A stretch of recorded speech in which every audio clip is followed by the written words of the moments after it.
are listening to Am I the Bolcast, the only Magic the Gathering podcast that you're listening to right now. Hi, it's me, your host, Mike Carosa, and it is a Friday evening, and Morgan Sanchez, our wonderful super producer and genius, is sick tonight. She's not feeling well, so she will not be joining us, and I say us because I must employ the first person plural. I'm joined by my co-host, my dear friend, Michael Celani, a.k.a. gamesfreaksa. Hi, Michael. Hi, Mike. I've got a question for you, and it's a very important question. What's this? For my personal project, right? I have ingested, how many is it up to now? 1.76 million decks. And of those decks, there are 5 cards that are legal in Commander that nobody has played. Oh, that's really fun. That's very interesting. I can't wait to hear about these. Do you want to do this now, or shall we talk about it after our sponsors? I think we should talk about it after our sponsors. Our sponsors today are CardSphere.com. CardSphere, get your cards here. We got the referral link, as usual, in the description of the episode. It's a good time to be trading on CardSphere.com. I tell you what, I'm currently undergoing this massive project to cull my collection again so I can get it up on CardSphere and get to trading some stuff away. I've got so many freaking cards that I'm not touching. I have so many freaking cards that I'm not touching, and I want to turn those into cards that I do touch, that I put in decks. So CardSphere, get your cards here, baby. Get signed up and get to trading. It's where your cards are your wallet. Next up, we got ourselves another sponsor who you might be familiar with at this point, BoneBoxGames.com. Use promo code Bolcast to get yourself a nice little sweet, like little kiss of a discount going mwah, from your pals over at the Bolcast, baby. Now listen up, Bowl Cuts. I made it quick on the sponsors. We did it fast because today's episode is a little quick one. We're doing a quick one. With Morgan being sick, me and Celani, we've got probably the shortest mailbag submitted to me. I thought it would be a fun opportunity to use this one, especially because it came in just a couple days ago. And I thought maybe Celani and I could just hang out and talk some shit. Sorry, Ken. Just like a little bit of fun little, what are we talking about? Magic the Gathering. Let's just shoot the shees. You know what I'm talking about? You know what I'm saying? I'm in a mood today. I don't know if you can tell. I can kind of sense it, to be honest. It's incredible. How you doing, Michael? I'm doing pretty well. I have been doing a lot of work on my own things and, getting my social life in order as well. Talk about one of the own things that you're working on right now that's going pretty well that I think is quite the nifty website. Oh, yeah. So here's something I did last night. I run Recommander.Cards. And I've just been adding more and more Starry Ken to it. And just to see if I could, last night, have you ever heard of Tamper Monkey? Or it's a browser extension, right? And No, the whole never point heard of of it this. is it's like a browser extension where you could kind of create scripts that modify websites, right? So if you wanted to change Facebook's colors to red or something, you could someone could write a Tamper Monkey script, and anyone else who uses Tamper Monkey can do it. It's kind of like an add-on plugin system. Well, that's kind of fun. That's neat. So I'm going to send you this video on Discord, and while I'm talking, you can watch it. But does it have any sound? No, it does not. It does not have any sound. The sound from my computer is directly plugged in. To this Zoom meeting of a chat. So, I see. So if someone was to send you a Discord message and it wasn't muted, you would jump scare the entire audience with their Discord notification. That's right. They'd go and click it. I don't use Discord's notification system to begin with. I'll tell you what. Really? You know what? I use you have them all turned off? Mostly, yeah. I only use at mentions as my notifications, and then I just manually go to the subs where I have the not banner, but the non-noise notification going. Yeah. I don't let it usually push to me. but what am I looking at here, Michael? What's going on? So this is the Tamper Monkey script I wrote. And you could see we're on Moxfield. And I've gone ahead and just injected the suggestions straight into Moxfield. Oh, that is really cool. Yeah. Oh, you know what? I didn't even notice that as... That's really sweet. You didn't even notice it as, like, not a part of the site? Well, yeah, just seamlessly blended in. Yeah. I mean, that's kind of the power of doing this sort of thing. You can package these as add-ons, like browser add-ons. I'm not going to release it or anything yet, because it's, I was just kind of fooling around to see if I could make something happen. Kind of my motivation for everything, really. But yeah, see if you can make something happen. Like it hasn't been your deck building philosophy for the last, I don't know how long. 5 years or whatever. Has it been six years? I think I started just before COVID hit. I think that's when it started. So like on Reddit and stuff, because I read your Vatiel Dahl article, not post. Yeah, not an article at that point, long ago. Long ass time. Still my best one, but let's see how long ago it was. Have I ever discussed with you that like before we ever met, I was already sharing your posts with my friends? Is that true? That's so sweet of you. Yeah, I could have sworn I told you like so long ago. Just like literally, like I said, the Vatiel Dahl one is the one that sticks with me so much, is because I read about it on Reddit, and my buddy would like I sent it to my friend. Was like, yeah, this guy's great. He's very smart deck builder, and I made fun of him for not adding a very smart deck builder. I see. And so it stuck with me as like I remember this. I think the first article 6 years ago. Yes. What day was this? On Commander's Herald, you mean? No, just on Reddit. My first one was Thursday, September 24th, 2020. So it's been 5 years. That 5.5. That honestly feels wrong. Why? To me in my head, this article came out 10 years ago. If you'd asked me when I not article, but when I saw the first post on Reddit, like from you, if I had to guess, I would have been like, nigh on a decade ago.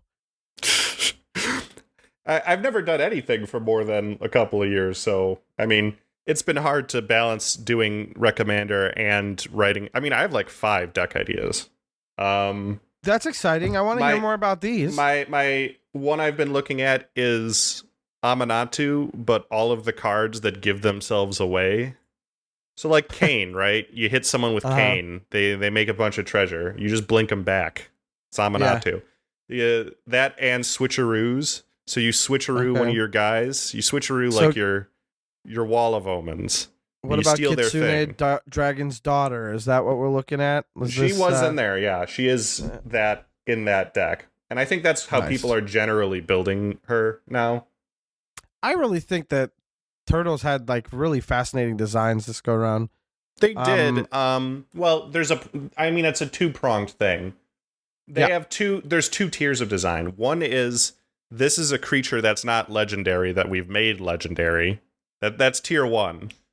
And then tier 2 is, we had some interesting designs for named characters mostly. I would love to hear what an example of the first one is, because I can't think of any. Really? Have you seen the whole list of commanders? Let's take a look. Give me one single example of just a random guy. No, because you said we gave this non-legendary creature legendary, and that's the design. Yeah, like Agent Bishop, Man in Black. Dude's just like a Luminarch aspirant. He's a guy. But see, that's not it. No. He's a 1/2 that says at the beginning of combat on your turn, put a counter on a thing, or up to 2 target creatures. Yes. Okay. Fine, but that's not. Sure. Yes, and fine, but also, come on. It's not the exact same card. What do you mean? Come on. I'm not. It's not the same card. I mean, it's basically the same card. What do you call a Luminarch? It's just a Luminarch aspirant, except it hits 2 creatures instead of 1 for 1 more mana. You could easily make that just a regular rare that's not a legendary, right? Yeah, sure. I mean, that's half of the decks. That's half. That's like maybe 60% of the commanders. Now I understand what you're saying. And like there are 20% or so. I don't know the exact breakdown, but there are some that are just genuinely good, right? I feel like when they swung for the fences, they did hit it, but the rest of the time they were going for safe ground balls. Does that make sense? Does that metaphor track? So I think so. I'm not certain. I think my favorite. I thought some of these were really fun. I just really like a lot of these designs. You were going to tell me your favorite. I have a few in mind that I quite like. Well, why don't you go first? See if we have the same one. Okay, the one that I can't get off my mind so much that I bought 4 copies at the pre-release was Krang and Shredder. Krang and Shredder is absolutely my speed. It's definitely already going to go in Golbez, in Lazav. It's going to go in, honestly, anything it fits in. Probably has a home in Ever-Changing Dane, to be honest, but who knows how long I'm keeping that deck around now. Definitely feels like a blink deck card more than a sacrifice deck card. I guess, I mean, with Krang, well, if you blink Krang, right, it counts for its own disappear. Because, like, a permanent left the battlefield, it was Krang and Shredder, but now it's fine, right? Works in a sacrifice deck, too, if you're just sacrificing other things. The thing is, if you blink it, you lose the rest of the cards that were already exiled with it, right? So it's like, if you're... The reason I like it in Golbez and Lazav so much is that I have clues like crazy. So I'll play Krang and Shredder, sack a clue to turn Lazav into something, and then I get to, at the end step, cast one of the spells, and then I can attack with them, and it's just fun. Very cool. Do you play Sage of Latnam in that deck? Remind me, because I did have it in the sideboard. I think I definitely played it for a moment and then just chose not to. He's an artificer that's like tap, sack, an artifact, draw a card. Is that it? Yeah. I thought it was like also a discard. Nope, just draw. I think this is one of those with like 2 arts, and I definitely know only one of the arts. Oh no, it's ancient. It's from Antiquities. Yeah, exactly. But I think it's got. Oh no, not this one. Yo, this is gas. Yeah, no one knows this exists for no reason. It's great. It was an uncommon in Dominaria. That's the last time we saw it. But yo, getting a friggin' copy of this will go hard as hell in my Lazav deck. I don't even care. It looks dumb. He got a big long beard. I do kind of like 8th edition's one though, because it's just I agree. This man is just straight up like your creature, right? But to me, it's like if I want to get it in a foil that I can find, and I just can't imagine a core set foil from that era is going to be easy to find for a rare. Apparently, it's $2. Like, is it really? Yeah. All right. That seems weird. Hold on, let me look. But look, I'll find it. I don't think people want to hear about me finding a copy of this card. So like now, CardSphere, get your cards here. CardSphere.com, where I've got the tab open. I'll take a look at it later. I'm not worried. Yeah. I'm set. Of course. But you know what? Lots of cool stuff this set. You were about to say a commander. You were about to say something. Who's caught your eye? So mine is the clone lady, Irma, part-time merchant. Yeah, so cool. Mutant, sorry. I love Irma, but also just had to cut her from a list for the first time because I'm building Adia, the Possessed Sorcerer, the Final Fantasy scene box one, the Grixis steal your creature stuff, and because they both trigger at combat, like Go-Go, the red one, if I wanted it to turn into something that I'm gaining control of, then I can't do that. Like I because the trigger goes on the stack at the beginning of combat, I have to target a creature I already control. I can't target a creature after the effect's already gone on the stack. Like, I mean, you could make her a second Adia. That's not nothing, which is awesome. Yeah, that does help, but it's not nothing. But it's also kind of like, I don't know. I wanted Adia to be singular. You're convincing me. She's back in the list. No, but here's the thing. You Irma transforms into something like, I don't know, Invisible Stalker or whatever. Is that what it's called? The one that's hexproof and can't be blocked. Yeah, that one. You do that. You get a clone. You clone the Irma, who is an Invisible Stalker, right? So you have two Irmas. They're both named Irma, but since she's cloning Invisible Stalker, she's not legendary right now, right? So the clone comes in, and it comes in as Irma, but a non-legendary Irma that has the Invisible Stalker text as well. And then every combat, both Irmas just ping pong off each other. Hold on a second now. Hold on. What? You make a copy of the copied, but then she wouldn't have the... Oh, so you... No, hang on a second. I'm lost because you... Wouldn't the copy of Irma be something else just named Irma? I mean, she becomes a copy of Invisible Stalker, except she's named Irma, and she has the Irma ability, right? That puts a counter on her and makes her transform into stuff. Oh my god, she has the ability. Yeah, so the clone enters with the ability. So now the next combat, your Irma targets the clone, which makes it a copy of the Irma who had the ability, but she also has the ability. I gotta tell you something. I misread this card so hard, and it's so much better than I thought it was, and I already liked it. This card f***ing rips. Sorry, Ken. I thought it loses this ability until end of turn. I don't know where I read any of this. It's been fast. No, it just keeps it. So That's Irma crazy. 1 turns into Irma 2, and now it's got 2 copies of the ability. So sick. And then That's Irma so 2 dumb. turns back into Irma 1 because you stack the triggers. And then now that has 3 copies. Awesome. And then, like, I wrote this down. Turn 3, Irma A clones B to 4. B goes to A to 5. A clones B again to 6 because you're interleaving the triggers to get 6 copies. And then B clones A twice to end up with 7 copies of the ability and 5 counters. So, like, it's only like 3 turns before it's enough for them to just dome a guy. And if you're copying Invisible Stalker, you can't be blocked, crazy. Right? That's crazy. And God forbid if you have 3 of them, or if your clone is like Copy Crook, who also has that, except... Connive? Yeah, except you also connive when you attack, and that also ends up getting bigger, like cloned on top of each other, I think. I don't know. I haven't run through the scenarios in my head because it's impossible to keep track of. Sorry, Ken. Like, I assume it's incredibly impractical in reality to play, but like, an absolute nightmare. But it sounds like an arena though. Experiment. Like, yeah, I would take this on arena and see where it goes. You know, make a brawl deck if they already put it up there. Yo, I mean, here's the thing. This set was a real surprise, but I don't want to spend too much time on it because knowing our luck, when this releases, we're in Strixhaven. I have not looked at any Strixhaven cards. Do they even reveal any at this point? They revealed the 5 precon commander face cards and Lorehold the Historian from the main set.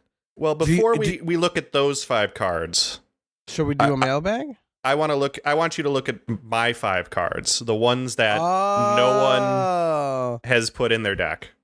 Okay, I would love to do this, and then we do... How about this? Let's structure the episode. We'll do that, the mailbag, and then we'll wrap it up with Secrets of Strixhaven cards. Okay.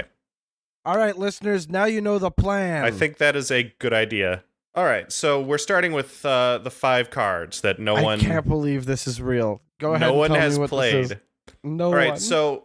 Oh my god. There might actually be more, because my downloader doesn't take into account the sticker zone. So it's possible that some stickers are not played at all. But probable, actually. This is based on over 1 million decks. No one's playing these cards. Okay, hit me with them. Okay. Ooh, actually. Which is so fun because there's a lot of really bad cards out there getting played. If only 5 have no homes, that's wild. I actually reran it. It's down to 3. So there are 3 cards that no one has ever played. Okay, before somebody adds up the decks, let's see. The first one, I guess I'll take these in order of most useless to least. Or I'll go with least useless to most useless. Yeah. So how do I turn this into a game? How do I try to guess this? That's a good question. I guess I could tell. I do have the Oracle text, the type line, and the mana cost available. You won't know what these cards are because like no one has ever played them, right? I'd so I don't love think to you try. I don't think I'd you love can to guess what blocker set they're from. Oh, okay. All right. Let's do that. The first one. All right. Let's start with the easiest one to guess. The first one is an attraction. Which attraction has never been played? That is legal in Commander? Yes. So none of the ones with the acorn symbol. Yes. Okay. Never So been there are played. 22 attractions that are legal in Commander. One of them has never been played. Which one is it? You know, I don't know the attractions so good, so I'm gonna just like pull them up and pick one. Yeah, go ahead. Take as much time as you need. We'll edit it out. Is it Pick-a-Beeble? It is not Pick-a-Beeble. Pick-a-Beeble has been played. Oh wait, no, that's not even legal. You have to do legal in Commander. Oh, was Pick-a-Beeble not? Oh yeah, okay, never mind. No, it is. Pick-a-Beeble is. Is it? I mean, I did legal in Commander. Pick-a-Beeble is. Yeah, legal in Commander. I'm looking at B like an idiot. I should be looking at P. It is not Pick-a-Beeble. No, Pick-a-Beeble has been played. Okay, then give it to me. What's the attraction that no one's played? It is Costume Shop. When you visit it, you may put a sticker on a non-land permanent you own. Because you have to be in both. You have to be in the attractions and the only people who are playing attractions are like the Most Dangerous Gamer is one, and the other is the DK. Spellslinger one. DK, Finder of the Lost. Yeah. Myra the Magnificent. There's some really fun Myra's attractions. the good one. Yeah. Like, I don't hate attractions. They're good. I love attractions. I wanted an excuse to run attractions in a Grixis shell so I could have DK and Myra, but it became such a mess that I stopped doing it. And I even had Myra in my Marchesa deck for a minute before just being like, it never happens. I think you've got to, like, find a use. I mean, you have to use the fact that they're basically, like, free artifacts, right? There's got to be something you could do there. You can't even sacrifice them because they don't even go to the graveyard. No. They go to the junkyard because they've got a Wondertainment back. That is a rule. That is a legitimate rule. Yeah. So that's number one. Let's see what else we've got in the nobody has played these cards. Okay, so this one is a Drake. It is a Drake. Let's see if I can figure out what set it's from. Okay. So Time Spiral, the Time Spiral block. Okay. It actually did have two of the cards. One of them did get played, but there is one card in the Time Spiral block. There's a Drake that has never been played. And I suppose that's too much information, so I'll just tell you. It's called Whip Spine Drake. It's 3 blue for a flying 3/3 with morph 2 and a white. That's it. Never been played. No Commander decks have run Whip Spine Drake. This is a weird card. Why would you want this? I don't know. I mean, the color identity is very restrictive because, you know, it's blue. The rate is white atrocious. Blue. It's a terrible rate. Who is playing this as a morph? I don't even think any face down decks want this card. No, not even. Most of those are in Sultai anyway. It's not like you can play this. That makes a ton of sense. The other one that was from this set, because it's fun to figure that out, is Skittering Monstrosity, which is a 3 black horror for a 3 black 5/5 horror, right? Mm-hmm. When you cast a creature spell, sacrifice it. Okay. So you could play a 5/5 for 5, but you can't play anything else because it'll die. Well, you can't cast creatures. You can still play like instants of sorceries or whatever. Sure. But at that point, like, what do you need the 5/5 for? Like, what do you really You could find 5/5s in black that just don't sacrifice themselves when you know. For this much mana? Sure. That does make sense. The last that's card. All 3? Oh, okay. The last card is from, of all things, Urza's Destiny. There's a card from Urza's Destiny. Okay. I will give this to you. It is a red creature from Urza's Destiny. Urza's Destiny? Or is this Destiny? What is the set? UDS. UDS. Thank you. Let me get a look at this. First of all, Destiny is the what is that called again? The little glass thing. The vial, the beaker.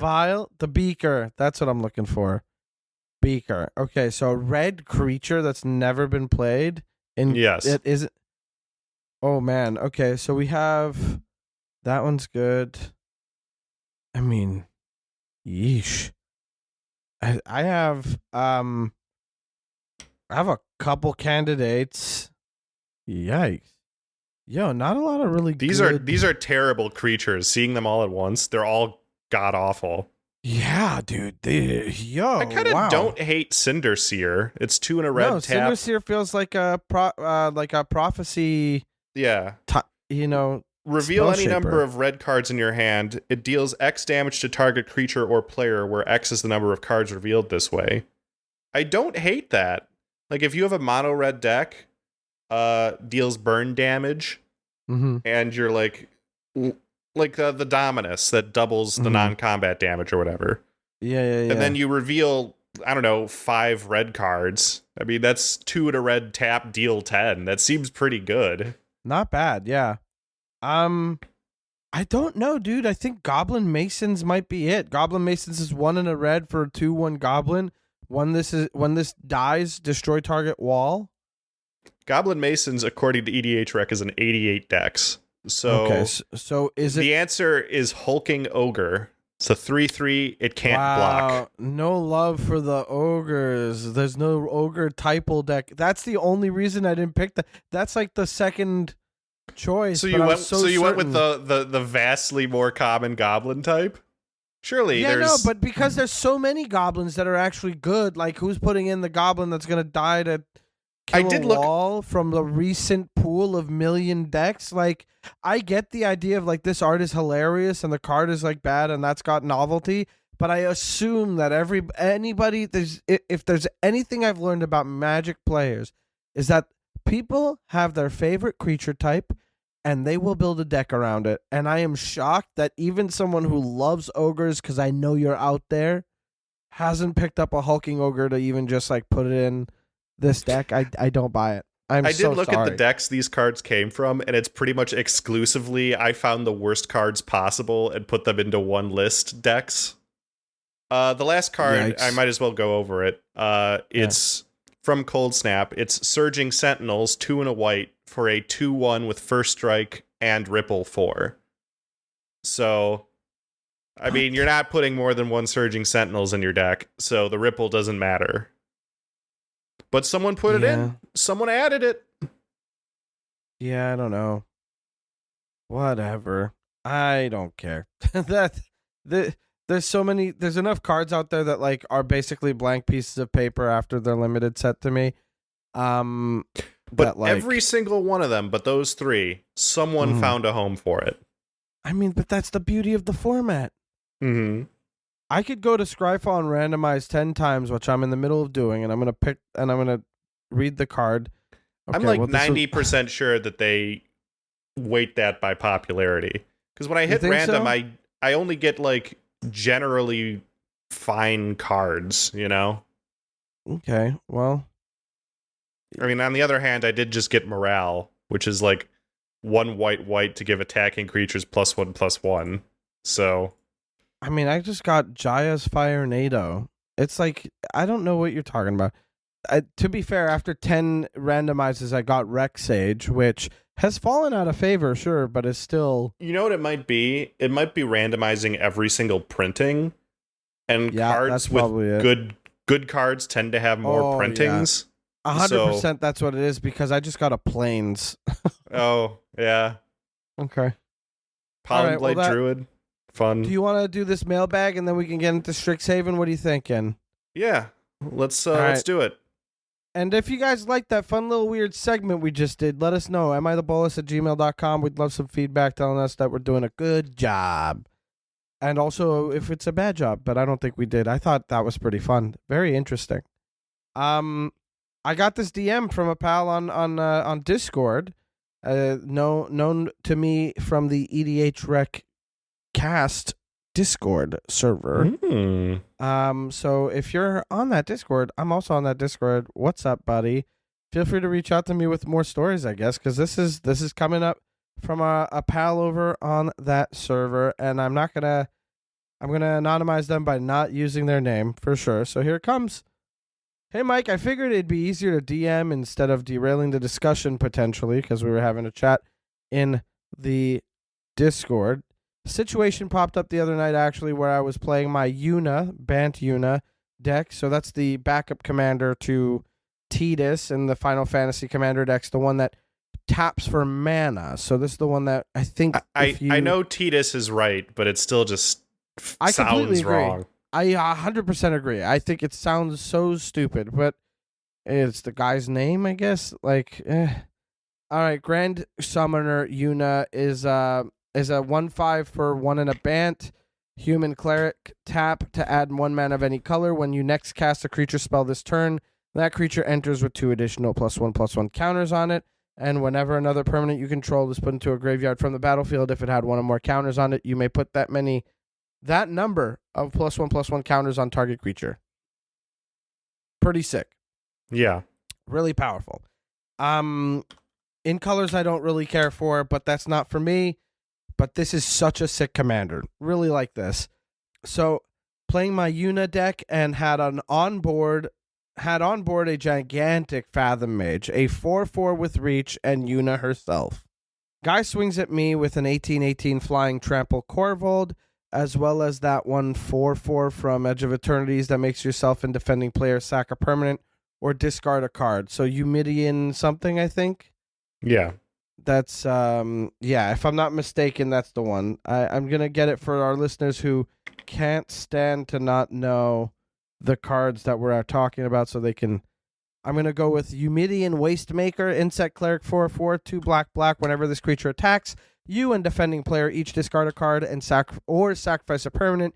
You draw a card for each land card put into the graveyard this way. So that sounds about right. It's a Corvold deck, probably gonna be sacrificing a land or something and getting that card draw from Corvold and the Wastemaker. Solid include, great pick for the deck. Encore really cool. too. It's got Encore, which is sick because then it also sacrifices. Pretty tight. Very cool card for that deck. Nicely spotted opponent.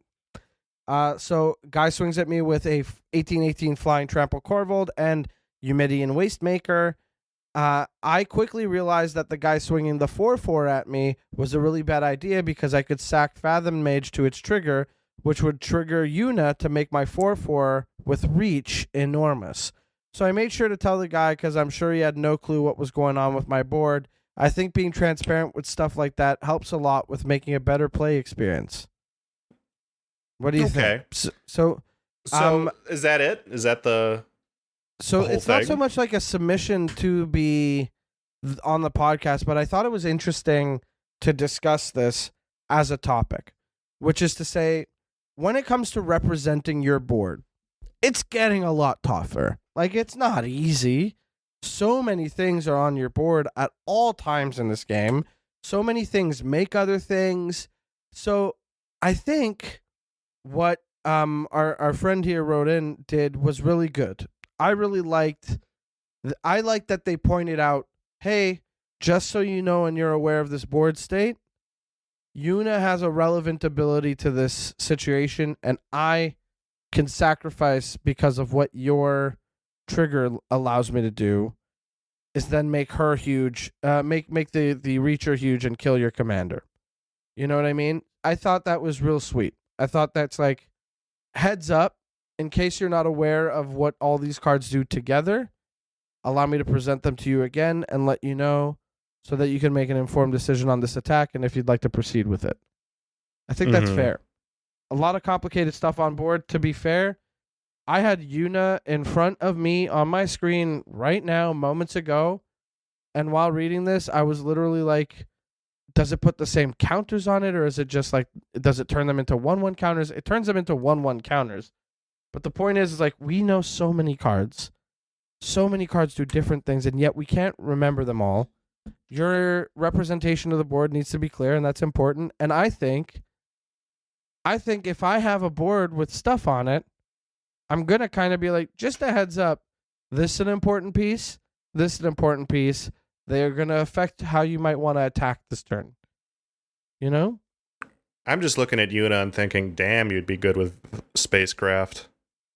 Damn, yeah, you'd be real good with spacecraft. She launders all those charge counters into +1/+1 counters.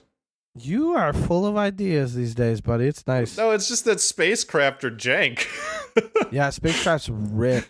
It's like tap, get 5 counters on a thing. Like at that point, it doesn't matter what the counters are. It's just as long as they're counters, you know. Pretty fun. But what do you think of this? What do you think about this topic? I mean, what is the question here? Is the question, should you do this? Should you represent your board state?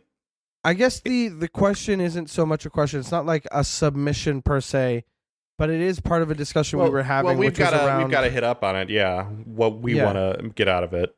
Exactly. So what I think is that maybe there is a discussion between the nuance of, I'm all for letting people know what's on the board, because that is important. Being like, hey, just so you know, this is what's here. Like if someone's looking around being like, I have a removal spell I want to spend now because I don't have any other actions, I won't omit my own stuff from the list of stuff on board that I think is concerning. Like I will be like, I do have this Phyrexian Altar. Just because it's down here with my mana rocks doesn't mean it doesn't exist. You might want to get rid of it, but also that player has a great henge. You know what I mean? Right. And a lot of the time, blowing up my Phyrexian Altar is the right move. It is the best card in Magic. I will fight anybody. But I definitely think that like if someone was like making a big swing, and being like, I'm gonna do this and I'm coming at you, I will. I think in this situation, I like that they pointed out this line of play and this thing that could happen. But I think if you can nudge your opponent to get there without being so explicit, I think it's more rewarding. Does that make sense? Well, when I think of this, when I think of what's happening here, right? Mm-hmm. It's sort of like, it's like you're playing like a chess game or a checkers game, right? Like, take having hidden information out of it, right? Like, let's say you're playing a game where everyone's hands are face up, and you can put the pieces together, and you can determine what everyone's actions are, or what they're gonna do, right? Is it a good idea to tell people that that's the case, that what you're gonna do, you know? If you look at everything, it feels like the skill part of the game does, to some extent, require you to be able to manage these board states, even though it's getting harder, right? Like, there's a line between I just want to enjoy this versus if you want to earn this, you have to demonstrate the skill to get there. And that's hard to have a correct answer for because it depends on the play group, right? So more context being the answer for you. Well, I mean, I think in this case, it's pretty clear that it's a casual game, right? Sure. So I think the question is, do you think that saying that about your board state as the attack is going to happen, like, prevents the feel bad? Or is it more like oh, well, now I feel stupid because I didn't catch that on my own, you know? I think it's like it could go either way. Like I do think that because of the density of the game at this point, like we do need to be more forgiving with ourselves for not having spotted something that, like, cards that we don't have or maybe don't even own or never play with do on the board. So I think we can allow for somebody to I don't care for this idea that it'd be a feel bad. I think it more like, is this a matter of, you know, is this like a deterrent kind of conversation, or just like being like, just so you know, like, well, let's go through what the possibilities are for saying it in the first place, right? Like, the first possibility is this is going to blow him out if I let this continue, and that's going to feel bad for him, so I'm going to say that. Possibility 2 is I don't want to pull this play for some other reason, so I'm going to try and deter that person from making the attack because I want to leave it for something else. And that's valid too, right? Like, I've done that sort of shit. Sorry, Ken. It's just like, this actually reminds me of the time when I was at was it Commander Masters? There was a Commander Masters pre-release, or maybe it was some sort of, it was definitely a Commander just like draft. An event. Yeah. And the idea was that you would get 2 commanders out of the packs and you'd build them like they had partner. I don't know if it was Valentine's Day, the Pride event. No, I mean, that's how you drafted Commander Masters. Okay. So if that's how you draft Commander's Masters, then it was just a Commander Masters draft. I was pulling that sort of thing to try and get someone to attack another player to get them down to enough life for my Exsanguinate to kill them both. And of course, I wasn't telling them that I had an Exsanguinate in hand, right? No, but I'm like, sure. Well, I mean, if you attack me, then I'm going to do this. You're going to get blown up by this, all that. And it is correct, but it's just like the alternate is worse, and they're not aware of it. Right, but that's hidden information and moving toward the win, and like, you know, you're not wrong. Getting them to attack you would mean blowing up their stuff, and you're on the back foot. But the plan, still seems like it's a go. You know, right. It's not like, I mean, I think in this case, it's pretty clear that, you know, what does it matter if the evolved creature has the counters or the Reacher does? You know. Mm-hmm. Well, because Corvold has flying. Right. That's I think. But I mean, for everybody else afterwards. Mm-hmm. Like, 2020 doesn't matter. I mean, if it has trample or evasion, it probably does. Yeah. But the evolved creature does not. So I don't. You know, I think that you should probably tailor this to the vibe of the game. You know, if they've kind of been distracted, if they've been looking at their phone, you know, that sort of thing.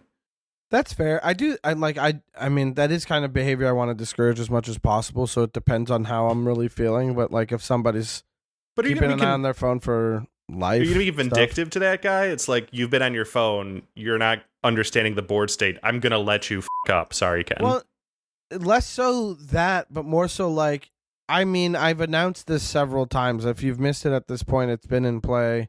We've like gone over it.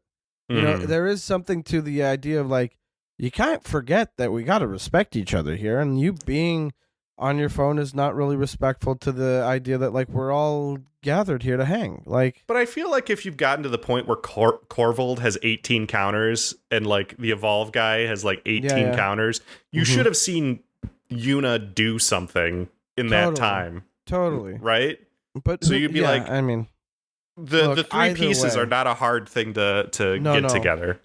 I don't know. I'll say either way, I do appreciate that the OP sent this in to be like, you know, I gave them the heads up and like, that's that. I think personally, I like the idea of like, here's what I have on board that could like, you know, this is stuff that matters right now. These are things that are happening, you know? I think I wait for them to ask. I think that's my answer, because like, okay, let's assume they do that attack. And then they ask, oh, what's on your side for blockers, right? Then that's more of a, okay, I have to explain the board state to you. But if not, then maybe, you know, that is what they want. Like, they know what they have in their hand. They're doing the attack. Mm-hmm. I'll respect their decision to make the attack. If they don't ask for any follow-up information, then I have to assume they made the plan. Like, maybe the plan is, oh, they'll sacrifice the guy, put the counters on the Reacher, and then I'll... The plan is giving someone some credit. Yeah, and then I'll, like, snipe them with a terror or something, you know? Sure.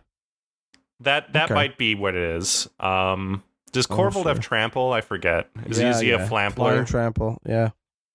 So yeah, even if you block and then do it, you still have the out of blowing up that blocker. Mm-hmm. So I don't... You know, that's the type of credit I would give that person. It's like, well, why is this person... That's kind of the fun of the game, right? It's like, why is this person attacking me when it looks so terrible for them? Yeah. I mean, but then again, does it look terrible to them? Like, that's the thing is like, I mean, you're right. Wait for them to ask or like... But I do like the idea of being like, you know, I'm going to combat, and then they kind of look over at your board and I'm like, do you need to know what I have? Like, is it different if they ask for the take back?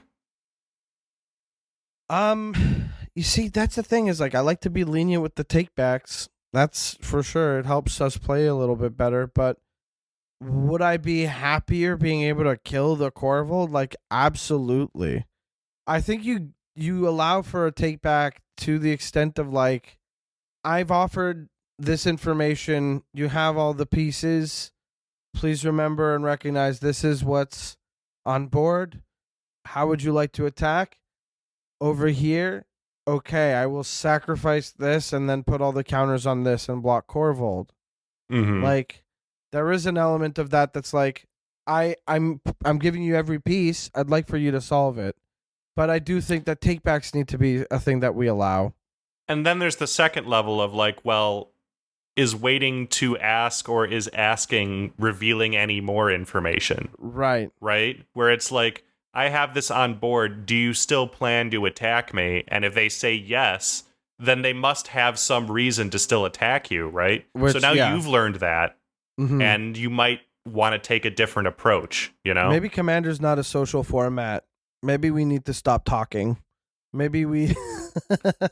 Well, it's hard. Like, I understand that the problem has to be that the players need to get good. Like, at the end of the day, that does solve the problem. If they don't have to ask about the board state, if they just do actions. The volume of cards that get printed, it's insane. I do think that there's something to the fact of like asking for what things do and retaining that information as much as possible, or asking to hear it again. Ask me as many times as you need for me to read a card on my board. I will tell you. I will show you, like, you know. You can always ask the judge to read Oracle text. Like, that's where it's at, you know? That sort of thing. Anyway, I thought it was an interesting discussion to bring up, but I did want to chat with you about these Strixhaven commanders. Sure. I have not seen these, so... Okay, go to Scryfall. Oh, what's that? Oh, hush. I kind of feel like leaving lower hold out. What's the set? What's the set code? SOC. SOC is Commander. Yeah, Secrets of Strixhaven Commander. So we got the 5 Strixhaven, like, kids as the face commanders. I'm leaving out Lorehold, the Historian, but I'd rather talk about... So the 5 face commanders. Got it. Yeah, I want to talk about them. So get your eyes on these. Let's go in order. Just pick one and I'll read it. Rutha, Mastering the Moment. Start with her because I really like the art. The beginning of combat on your turn. If you've cast an instant or sorcery this turn, create an XX blue and red elemental creature with flying and haste, where X is the greatest mana value among instants and sorcery spells. Okay. 2 blue-red for a 3/4 with that text. I mean, this is just going to be X spells, right? You would think, but I just kind of feel like there's so many cost reducers in these colors for instants and sorceries. You could probably just get away with like an 8 mana spell costing you 4 mana, and then like, whoops, got an 8/8 in the air, hit you. Well, how many of these like instants and sorceries just straight up make an extra combat? Because then it does double duty, right? Because then you make, say, an extra combat spell is like 5 mana. You make it on the first combat. You make it again on the second combat, right? Yeah, but that has to be on an instant or sorcery, right? Because like I don't know, like there's got to be a few. But let me see. I'm gonna look it up. That's interesting that you immediately found a way to do something cool with it. Let's see. Full Throttle, Fury of the Horde, Great Train Heist, Overpowering Attack, Relentless Assault, Savage Beating, Seize the Day, World at War. Yeah, that's quite a... There's 8 9 of them, I guess. 8, 9. Yeah, 8 because Illusionist Gambit is on here, but it doesn't work. And then you've got... Great Train Heist is kind of bad since I don't think the spree cost counts for the MV, right? No, but it still gets you there. Like, I mean, you could cast... You know, you could also be working with like a... what's that? With a Neheb? Right. You know, Neheb the Eternal making you mana extra, like... Yeah. Well, that's at the beginning of the post-combat main phase. Oh, yeah, I guess you'd need an aggravated assault. See, when I was building the Raphael deck, the one where if he takes damage, he makes that much mana. Naheb is great in that because like the idea is you build an X spell deck that's like all fireballs, and then you double the damage off the fireball. So you spend 10 mana to make 20. That's fun. And then you cast enough. You eventually get enough mana to actually kill people with the fireball, right? Pretty sweet. That's Rutha. Let's talk about. Do you want to do Zimone? Zimone, Infinite Analyst, 1 and a Simic for a Human Wizard 04. I got so much for pronouncing it Zimini in a video. It's like. So apologize to Ken, first of all. I'm sorry, Ken. Thank you. I will not back down. This is Zimini Infinite Analyst. Okay, so that's going to be enough out of you on this one. I apologize to our listeners. Please don't message us about this at amithebolas@gmail.com. It's pronounced Zimone. Sure, whatever. 0-4 Human Wizard for 1 and a Simic. The first spell you cast with X in its mana cost each turn costs 1 less to cast for each +1/+1 counter on Zimone. Whenever you cast your first spell with X in its mana with X in its mana cost each turn, put 2 +1/+1 counters on Zimone. Yo, this is pretty interesting, but this boring is at the same time. Are there any X spells that just straight up put that many counters on a guy?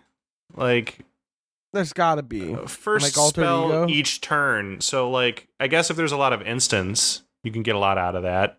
Yeah, like, there's a Mind Spring variant that's an instant, right? Or Stroke of Genius should be an instant, if I'm not mistaken. That sort of thing. I just am not into it. Like, X spells, first of all... There's so much X spell shit already. Apologize to our boy. Sorry, Ken. Thank you.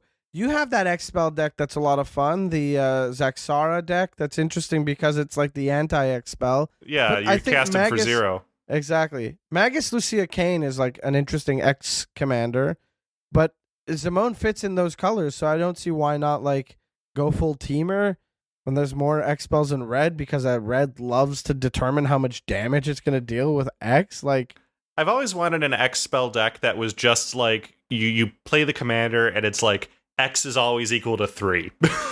that's pretty it. Fun. You don't have to pay the X spell. It's just 3. But that can be this deck. You know, you put enough counters on her. Yeah, but she kind of scales more past that. You know, I want it to be like you don't get to play X for more, but you also don't get to play it for less. You know. I get you. Okay, let's go through these ones a little quicker, I think. Sure. We've got Quintorius History Chaser, 2 red, white for a legendary Planeswalker. Quintorius History Chaser can be your commander, starting loyalty 5. Whenever 1 or more cards leave your graveyard, create a 3/2 red and white spirit creature token. So those are back, but that's a static ability. You may discard a card. If you do, draw 2 cards, then mill a card. And -1, spirits you control gain double strike and vigilance until end of turn. So really just like telling you... This is just the other Quintorius, right? There have been like 4. Yeah, but they all make 3/2s. Yeah, like the original one made 3/2s when cards leave your graveyard too, right? And I think that was like a 5 mana 4/4 or something that did that. I don't even think it's like, I think the other Quintorius is just better. Why would you have this? I guess it's not too bad. Like, this Quintorius is not going to be a giant target. No, like, no one's gonna swing into this Quintorius the way they would an Amanatu. You play it, and then you get to discard a card to draw 2 cards and mill a card. Like, you have something in your graveyard so that it can come back to your hand, or like you can either regrow it, raise dead. You can like reanimate stuff. There's a bit more reanimate in white now. Like, I'm glad that this Quintorius also doesn't do that. Like on the card too. Yes, it's not like a you mill and then there's a -2 that's like also get something back, you know? No, it kind of gives you a reason to like keep the spirits around, if anything. Yeah, I think it's fine. Interesting, uninterestingly but not mind-blowing. Yes, exactly. Similarly, I'm tipping my hand here with Dina, even though she is, probably my second favorite of the bunch. Dina, Essence Brewer, 1 black green for legendary creature Dryad Druid 2/3. Whenever you sacrifice a creature, draw a card. Awesome. This ability triggers only once each turn. That's awesome. 2 and a tap, sacrifice another creature. Oh, a sack outlet too. You gain X life and put X +1/+1 counters on target creature you control, where X is the sacrifice creature's power. I mean, okay, so you have another creature, tap tap Dina, pay 2, sack a creature, draw a card, gain like, I don't know, even if it's like a 1/1, you gain a life, put a +1/+1 counter. Not the worst rate. Like, there's a lot out there. This is gonna pretty much just be filled with all of those terrible like 3-drops that have ridiculous drawbacks, right? Like the Rotting Regisaur, you're gonna sack Or like that. Phyrexian Soul Gorger. Yeah, you're gonna sack that, get 8 counters, 8 life. Yeah. Draw a card. You know. Yeah. I mean, like, you can go that route, but I already feel like this is just like a decent player for like I have a Bator Ancestors Voice deck that wants to, gain life and put counters on stuff. Yeah. Sacrifice things all the time, so draw a card. Like, yeah, it's totally up there. Or I think it's better at home, more at home with Genova. Mm-hmm. Okay, I'm gonna sacrifice this mutant 7/7. Gain 7, draw 8 cards with Genova, put X counters on Genova, go to combat. Those counters are then put on something else, turning it into a mutant. Attack, okay, sacrifice. Now my card's full of like 20 cards. This thing is... I don't know, this reminds me of the Felithar that just came out. Remember the one where it's like you sack a creature and you gain draw cards equal to its toughness or something? Felithar the Steadfast, yeah. Yeah, that's the one. Remember that? Yeah, you draw equal to toughness, discard equal to power. Yeah, and it's kind of the same thing, just for power instead of toughness, And instead of drawing a card, you're moving. There's like a bucket of commanders that all kind of live in this space, and like Shadowheart, Shadowheart, Dark Justiciar. Eventually, they're going to come up. They're going to come out with an Abzan commander that like just completely steamrolls everything else, and it's just going to end up being all of these payoffs, Mm-hmm. But I just think that this is like a neat card, but it's not like absolutely inspiring. I do think it's like also uninterestingly good. Yeah. Yes. Yeah. This one, however, my top seed for the decks, the face commanders, Killian Decisive Mentor, 1 and an Orzhov, so 1 white black human warlock, legendary creature human warlock, 2/3. Whenever an enchantment you control enters, tap up to 1 target creature and goad it.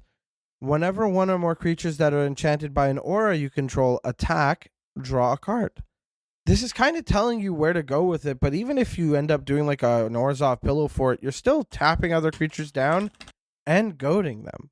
Like, this reminds me of, what's her name? Ariette of the Charmed Apple, yeah. I had a deck with her and it just didn't work, but I ended up turning her and 3-Dog Galaxy News DJ into a secret commander thing, and I might just throw Killian in that deck to be like extra secret commander for one of the, like, it's the only deck I run tutors in, so if I draw a tutor, at least it's not like a dead draw, and if I have them both out already. Killian seems cool. Killian's doing... You do have to keep putting the auras out. The goad, it's not like the people enchanted are goaded. Sure, but you don't always... you don't have to play... Or, like, you could play a Doomwake Giant. Okay, now I've tapped down your biggest blocker, goading it, and I can get through with whatever else I have. Or, you can use the auras on your own stuff. Like, you don't need to make it super political. You don't have to go full Brina the Demagogue on this. But, like... Yeah. You can make it an aura deck. Whenever 1 or more creatures that are enchanted by an aura you control attack, draw a card. It rewards you for putting auras all over the table, but also if you're just an aura deck and you're playing the auras on your own creatures, boom, that's 1 enchantment that comes in. Tap your creature, goad that, attack with this creature. It has an aura, draw a card. Jesus. Well, what I'm thinking is all those terrible aura removal spells, like a deck full of deadweights, right? Where it's like 1 mana, creature gets -2/-2, right? You put it on a thing, it's goaded, it's gonna attack. 3/3. So you're gonna draw a card, it's gonna replace itself. So it basically kind of becomes a control deck where the removal is super duper slow, but also draw to replace it, Maybe I'm just more aggro with this one, but I think that the deadweight idea is smart, definitely cool. This is the most open-ended one that I could think that of the 5. I think it goes in terms of... I'm glad it does say enchantment instead of aura, but go on. Yeah. I do think Killian seems most open-ended, and then I think Rutha is like the one that feels like there's more gears going. Quintorius is definitely the second most open-ended, though. And Zimone feels the most closed. I don't know. I mean, the problem is I don't feel like... I mean, I guess Killian aside, but even Killian has, like, analogs, right? I don't feel like these guys do anything that we haven't seen before. Like, I feel like the deck has to make up for the commanders being okay. I have to assume that the designs for this deck are going to be fascinating. Like, if these are the face commanders, I have to assume that, like, these are going to lend themselves to being the enablers for the cool cards that are in the deck that might be like more niche or interesting payoffs. So like I am looking forward to see how they play with the X spells and Zimone decks, even though I'm less interested in them. I'm interested in seeing the kind of things that they do with instants and sorceries because they have been leaning away from that typing batching because they've been doing non-creature for so long, most recently. And then, Quintorius does tell you to get cards to leave your graveyard, doesn't show you how yet. While also telling you to keep your spirits around, so maybe there's interesting spirits, and it also mills you, like, it's full of stuff. Dina, on the other hand, is just like, play creature, get full package, what next? I wonder how many disturbed creatures are in white and red. Disturb. Not many, because wasn't that the Azorius thing? I mean, that gives you white, at least. Yeah. So it is white. They do all come back as spirits at the very least.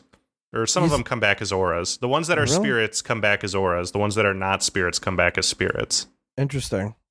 So, I mean, you can either play the spirit out, have Quintorius buff them, or then play the human, it dies or it's milled into there, and you then disturb it to get a spirit that also makes a spirit as you cast it.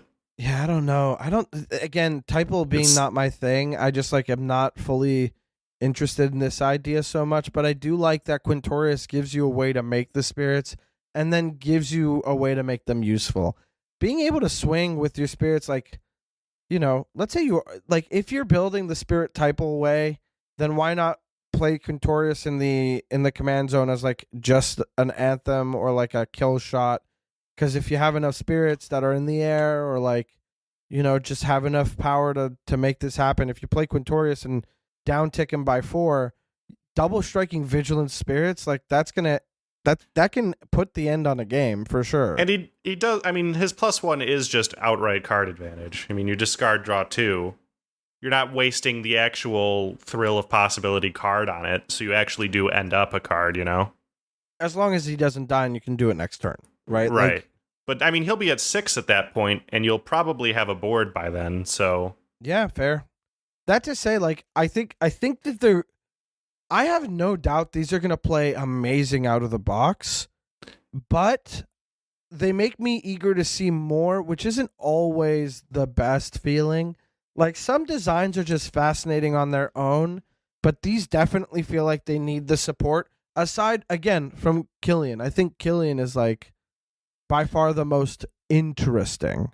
Yeah, well, I mean, there's 2 ways to call it interesting, right? There's interesting to build, which I think is what we've been hitting on. Sure. And then there's definitely the interesting to pilot sort of thing. These feel like they'd all be interesting to pilot. I'll give you that for sure. I think that's, and I think you need both, right? You can't just have You can't just have decks that are like, I've solved the problem, but then the gameplay is abysmal. I know. So yeah, no, you're right. And that's always the worst when that happens too, because you're like, oh, this is gonna be so much fun, and then you play a game and it's grindy as shit. Sorry, Ken.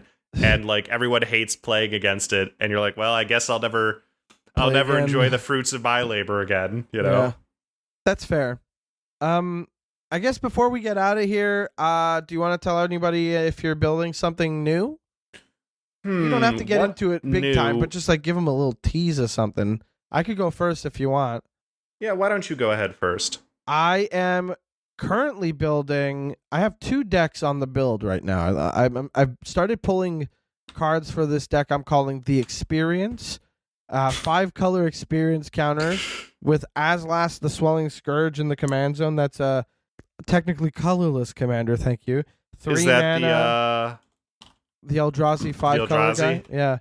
3 mana Eldrazi 2/2. Whenever Azlask or another colorless creature you control dies, you get an experience counter. And then for Wooburg, creatures you control get +X/+X, where X is the number of experience counters you have. Scions and spawns you control gain indestructible and Annihilator 1 until end of turn.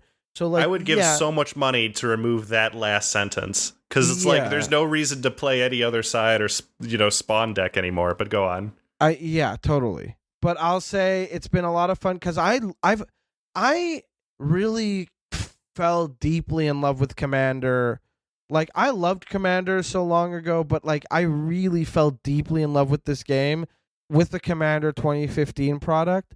Like Daxos the Returned, Mizzix of the Magnus, Ezuri Claw of Progress, Marin of Clan Neltoth, and Kalemni, Disciple of Iroas.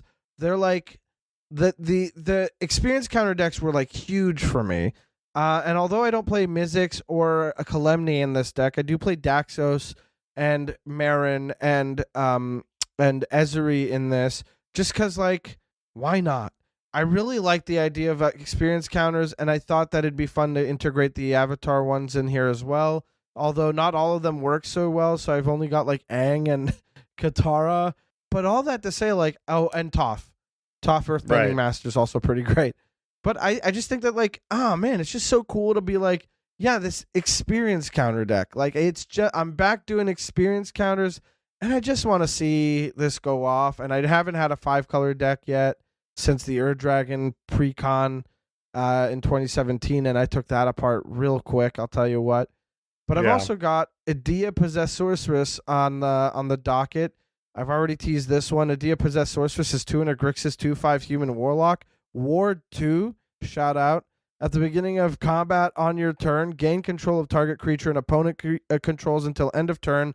Untap that creature. It gains haste until end of turn. And whenever a creature you control but don't own dies, return it to the battlefield under its owner's control and you draw a card. So, like, yes, there are ways to, I could steal something and not sacrifice it just, like, to deal some damage. I can steal something and then, like, exile it to Altar of Baal, or, use something to clone it and then sacrifice it, or I can, use something like Nightmare Shepherd to get my own copy and exile the original. It's like, it can be really mean, but I do think that it's, like, cool as hell. Like, you can do stuff like Thassa Deep Dwelling blinks something and brings it back under your control. Same with Conjurer's Closet. Then there's Norn Swift Survivalist. Norn Swift Survivalist from Dustborn. One of the coolest designs. It's so sick. Red mana for 2/1 Human Coward. Norn can't block. Whenever a creature you control becomes blocked, you may exile it. You may play that card from exile this turn. Yeah, dude, that'd be so sick. I've always wanted to build a theft deck with that, like an active treason deck. Yeah. He's like, hey, you want to get rid of this? Just block it, Yeah. Yeah, exactly. And then the trick is you don't exile it and let their thing die. Mm-hmm. You get to be real tricksy with it. But also, it's like, Norn's just such a cool card. Like, I was trying to figure out a way to get, like, Norn and Scroll of Fate or, like, Primordial Mist to, like, allow you to, like, cheat something into play and then cast it from exile. Because I keep trying to find a way to play Prosper without putting him in the command zone. Because I like the idea of, like, here's a face down thing. Are you going to block it? Yeah. Guess what? It's a land. I'm going to play that card right now, and Prosper's going to make me a treasure token. That's awesome. I just really think Norn's really cool. Lots of really cool cards. Lots of really cool cards out there. And you know what else? I watched it. Shout out to MTG Mudsta. That sweet, sweet, sweet angel. I watched a game where someone was playing the Rani, 1 in a Grixis. I'm really Grixis build these days. 1 in a Grixis for a 3/4 Time Lord Scientist. Whenever the Rani enters the battlefield or attacks, create a red aura enchantment token named Mark of the Rani attached to another target creature. That token has enchant creature, and enchanted creature gets +2/+2 and is goaded. And whenever a goaded creature deals combat damage to one of your opponents, investigate. This is tight. This is cool. This is a control deck that's also like an Enchantress deck that without white or green. I don't know. Sign me up for a brew, buddy. I think I'm looking into this one. Those are all great, honestly. Yeah. Tell me what you've got on the mind. Before we say goodnight? Good night. It's not nighttime necessarily, but we say bye to our listeners and enjoy the rest And of our time on this. And it becomes night. It becomes sort of like when night. you take a long rest and it's suddenly night. It's 8 p.m. over here. You know what I mean? Everyone's favorite time. I've been building an Ansrag deck. Everyone's favorite time. That's so silly. It's 8 p.m. somewhere. Shut up. Tell me about this Ansrag deck, you weirdo. So, I was at a convention and I was playing against an Ansrag deck, and by some happenstance, we got into a situation where I had fogged Ansrag, but they had a Zerta Druid. So, wow. Like, no damage could be done anywhere, but Ansrag just kept swinging into something, and they just kept tapping the Zerta Druid, because no one could remove the Ansrag, and nothing would kill it.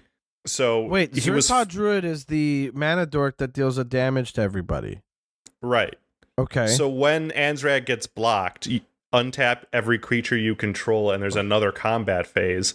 So Ansrag gets blocked, the Zerta Druid gets untapped, you tap it for the damage, you go for another one, right? And then that just keeps happening. So the idea is you get Ansrag out, you stop him from dealing...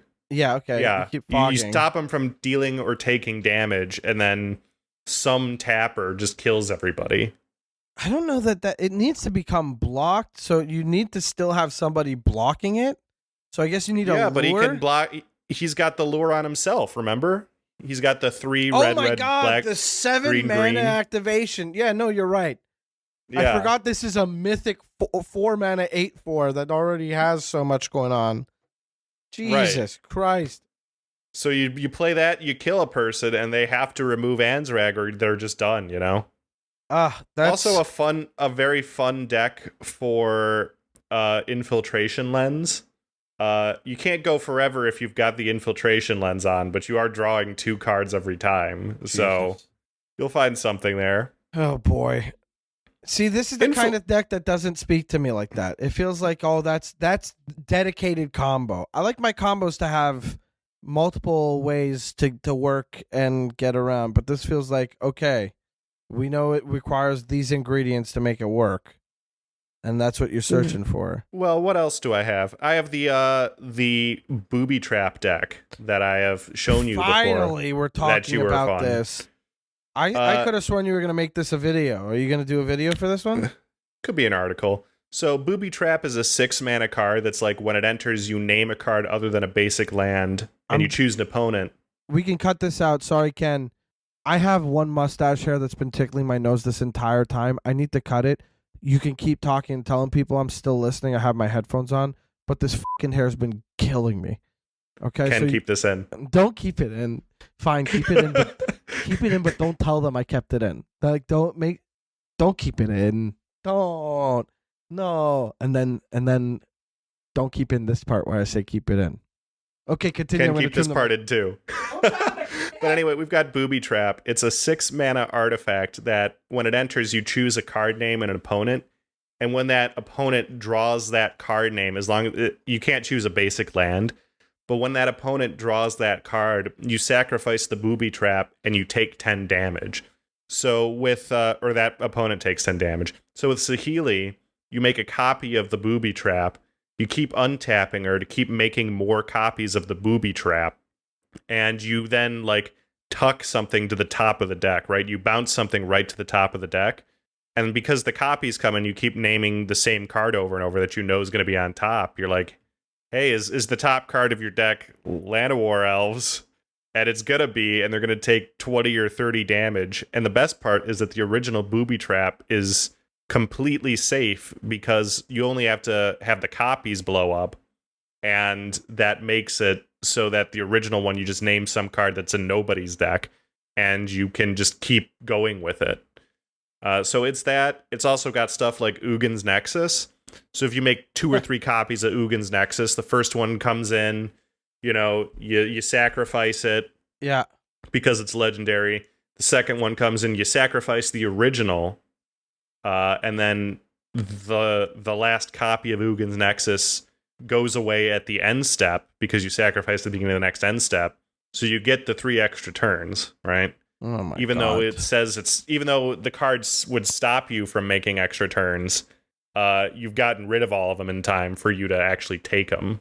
Michael Celani is like Goodwill Hunting, but the blackboard is like 4 computer monitors with each their own gatherer, like forum posts and nightmares, and then Scryfall, and then Ask a Judge in another. Let me tell you about Mirror of Fate, okay? Oh God! So if you get a Mirror of Fate, it's a 5-mana artifact with tap, sacrifice it. You choose up to 7 face-up exiled cards you own. You exile the rest of your deck, and then you put those face-up cards back on top of your library. Now you make a copy of it. So stage 1, you exile your deck. Stage 2, you get 7 cards from the deck you just exiled, and up to 7 cards, and put them on top. Now, if I was a dick, I could just Thassa's Oracle at that point. But I'm going for the booby trap win. Yeah, you're going for the booby trap win for sure. What a silly card! Mirror of Fate has art that just goes so hard. Only ever printed in Magic 2010. It makes sense. But what a cool. Like, this is the kind of card you put in a binder and you go, oh yeah, that somebody was cooking with this design. I'll never find a deck for this, No, you have. It's yours. You already do. You have the deck. But the cards that are like that, the cards where you can just sense that there's something just out of reach that would make it work. That's the fun part about Magic, is everybody's got this like little subset of cards they own where they're like, this is the weirdo stuff. This is the weirdo binder. This is the curated art gallery of the design and the art and whatever the criteria is for this binder. It meets welcome to my weird little space and have fun with it. Mirror of Fate is a card that I'm immediately going to head on CardSphere for just to find a foil to have. Am I ever going to sleeve it up to put it in a deck? There's no way. But I'm going to look at this foiling and think, man, that is shiny. It's beautiful. It's haunting. Such a bad card. I mean, it's such a problem when you get to those cards that are like, they don't want you to recur them, so they're like, when they resolve, they exile themselves. Yeah.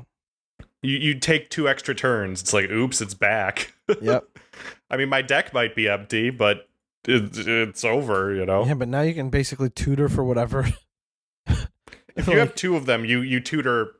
You not only tutor your deck, you tutor the order of it too. It's like a build your own Doomsday that could pull stuff from face up exile. Yeah, but then if you do end up having to like, you have these in exile, and you have multiple copies, you can just like keep doing it. Yeah. So silly. Anyway.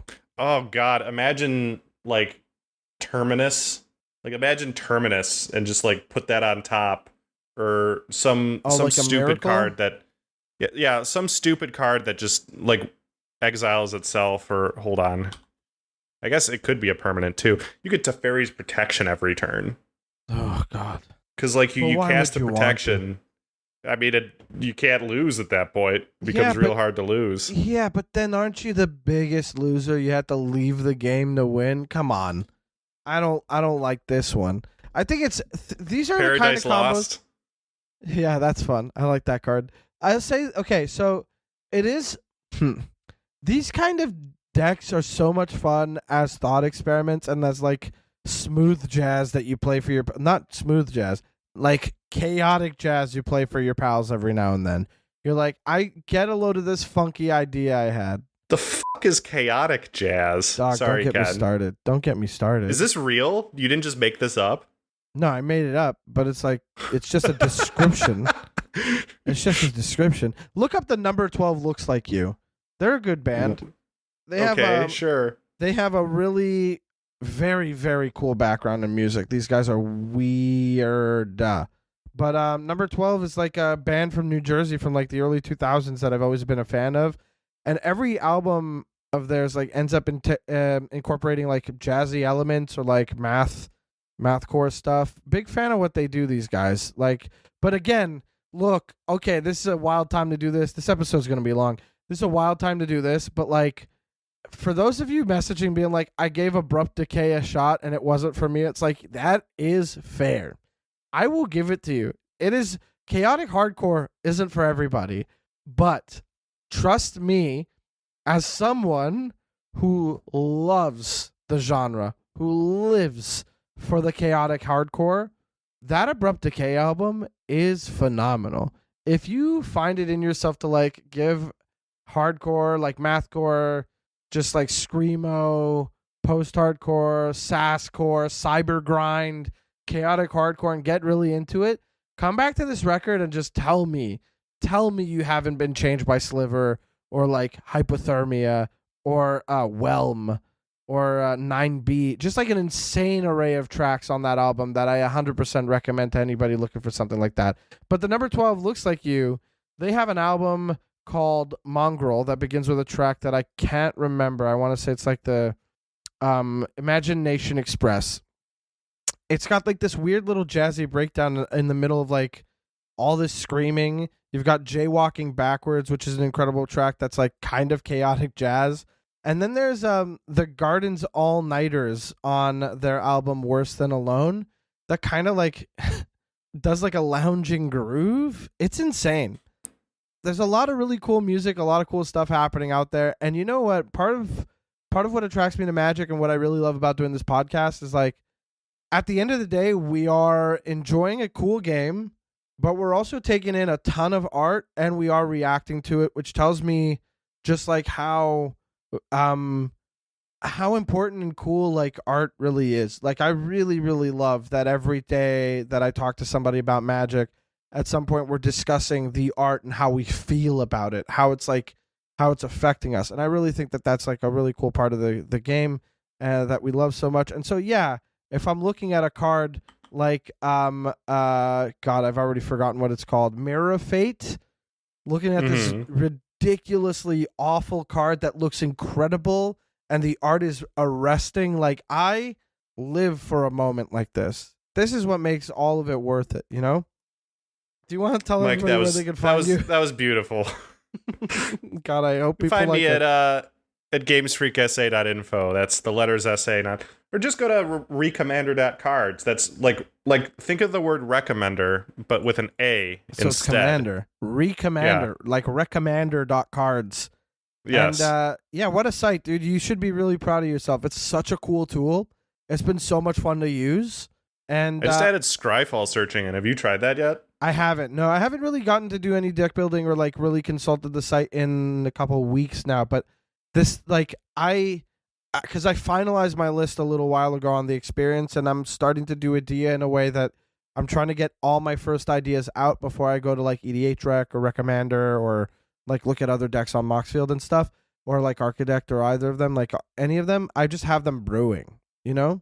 So like I'm not at a moment where I'm like ready to dive in with Recommander at the moment, but I've used it for just trying to spruce up my Tesa deck and being like, what's new and what are people doing? And I put that in because I had the list updated, and it's like, oh yeah, some solid includes that were suggested from EOE that I haven't like looked at.